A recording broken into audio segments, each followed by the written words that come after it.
Hi, I'm Charlene Theodore, and I'll be your host for this installment of the OBA Foundation video series on working with a labor and employment lawyer.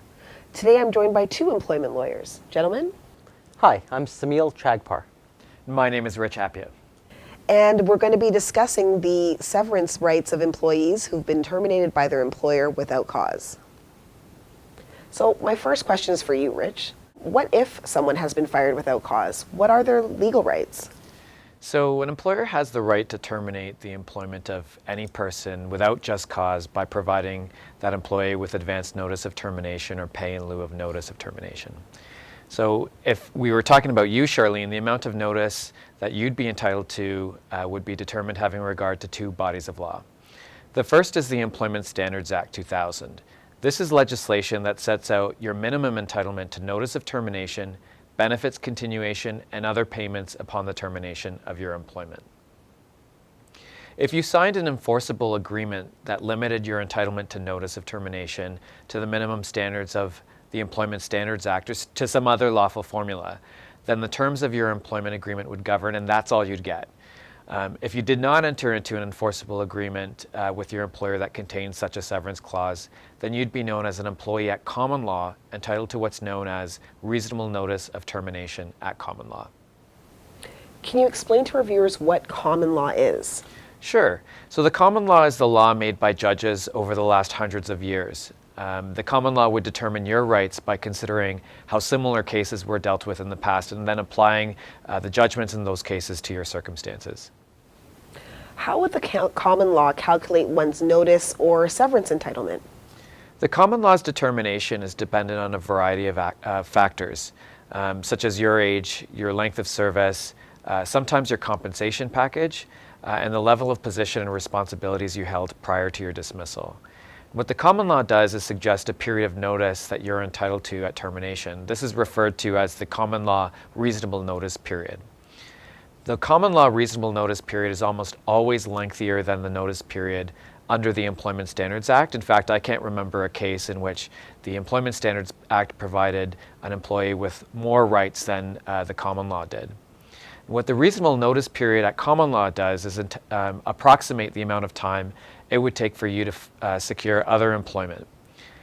During that notice period, you would generally be entitled to receive all of the benefits that you would have received had your employment continued for the reasonable notice period, unless you contracted out of the receipt of those benefits during the notice period. So we're talking about things like the continuation of your salary, wages, bonus, commissions, health and dental benefits, or any other form of compensation that you may have received during the notice period.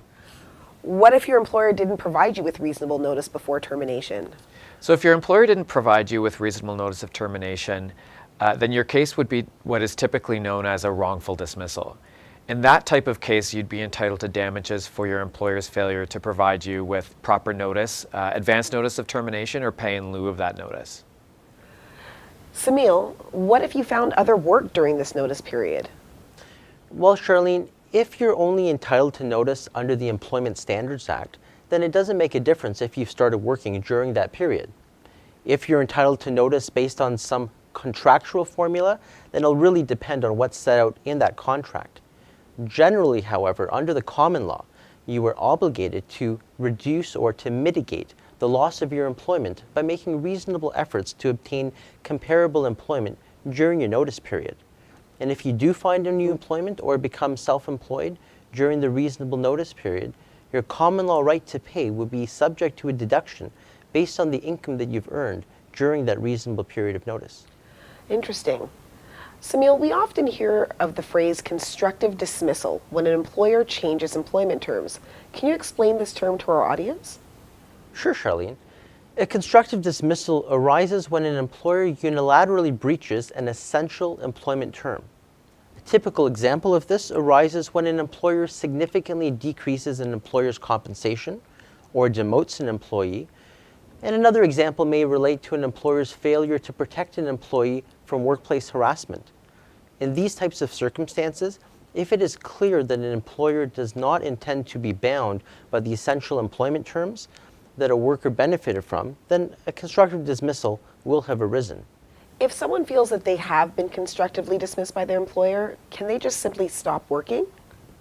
Well, Charlene, in some cases, an employee may have the right to walk away from the employer and then to sue for wrongful dismissal or other damages. However, there are cases in which an employee would be expected to continue to stay in their employment as part of their duty to mitigate that we discussed earlier. Remember this, cases involving constructive dismissal are tricky. They are seldom black and white.